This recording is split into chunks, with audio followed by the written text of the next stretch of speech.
Pabrik Gula Gunung Sari merupakan pabrik yang didirikan oleh Hendels Varineging Amsterdam HV pada abad ke-20. Pabrik Gula Gunung Sari terletak di Jalan Diponegoro, Desa Kencong, Kecamatan Kencong, Kabupaten Jember.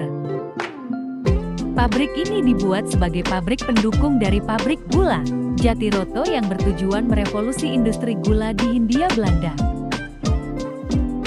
Selain pabrik gula Gunung Sari, pabrik gula Semboro dan pabrik gula Bedadung juga difungsikan sebagai pabrik gula pendukung. Di antara pabrik gula tersebut, pabrik gula Semboro dan Gunung Sari dikatakan sebagai pabrik kembar Twilling Fabriken karena memiliki rancangan yang sama. Dapat diketahui bahwa lahan untuk pabrik gula Gunung Sari dan Semboro diperoleh pada bulan April tahun 1925 dan pembangunan dimulai tidak lama setelah lahan diperoleh. Pabrik ini beroperasi dari tahun 1928 hingga krisis ekonomi melanda dunia. Pada tahun 1931, pabrik gula ini berhenti beroperasi pada awal 1930-an.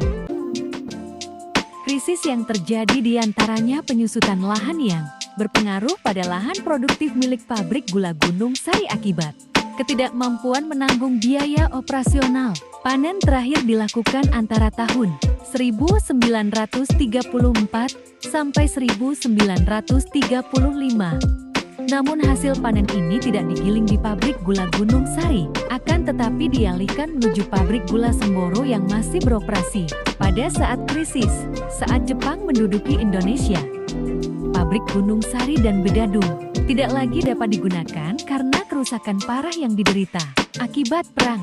Saat ini, bangunan utama pabrik untuk produksi gula telah hancur. Meskipun struktur pabrik gula Gunung Sari tinggal runtuhan, pemukiman dan sarana penunjang lainnya masih dapat dijumpai.